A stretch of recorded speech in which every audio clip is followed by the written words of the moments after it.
Oh, eh, oh, eh, oh, eh, eh. Oh, eh, oh, eh, oh, eh. Shashahwalak Sansim.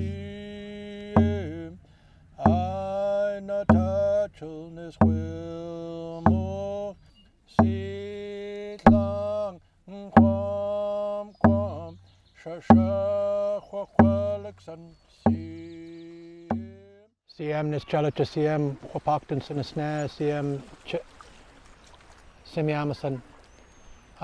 Dear friends and relatives, my traditional name is Wapaktan, my English name is Harley Chappell. I'm the elected chief here in Semiahmoo First Nation. Today I'm here to tell you the story of P'Quals.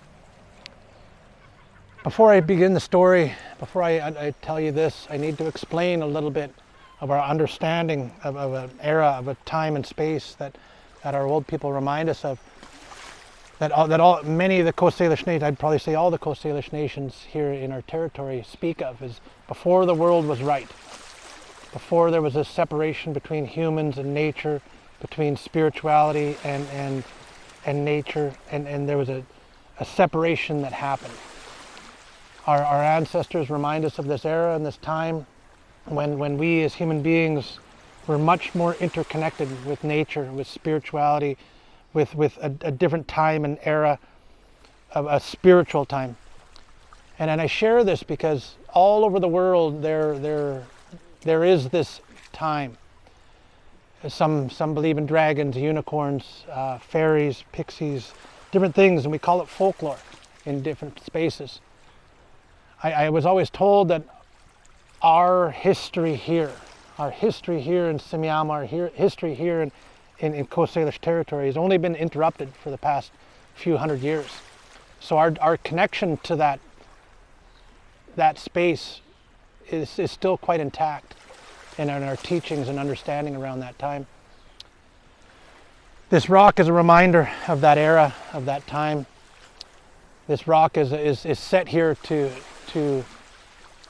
allow us to remember that place, how the world used to be before it was changed. And the story, I say story, and I don't even like saying story because story alludes to fiction, and to me it's not. To me, I always believe that why would our elders lie to us? Why would they tell us stories to make us believe something that's not true? So our oral tradition, our oral history to this rock goes back a long time. And the origin, from what I understood, was over in the Cowichan territory on Vancouver Island. A young woman that was down at the beach, down right here in Cowichan territory. She was down at the foreshore like this, having her morning bath, down there washing, preparing for her day. And as she was washing, what we call Sklalakam, the beings that are here that aren't here, the mythical beings. He was a sea person, a person that lived in the ocean. And he came up and they locked on each other. And being young people, they immediately fell in love. They immediately said, oh, look at her, she's so beautiful. And vice versa, she was enthralled with him. And immediately they came together. They being young people, they said, come on, she said, come on to land, come to our longhouse. Come to our longhouse and our parents will allow us to be married. So he changed and he came onto shore as a human being. They went to her father and he said, no. He's a being of the ocean. He needs to go back to his people in the ocean.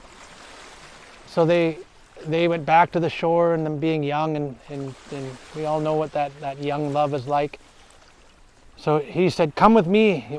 We'll go to the bottom of the ocean. We'll go to our longhouse in the bottom of the ocean. And my family will accept us. My family will bring us in. So she hopped on his back and they went to the bottom of the ocean, to the longhouse in the bottom of the sea. And there he brought her to his father.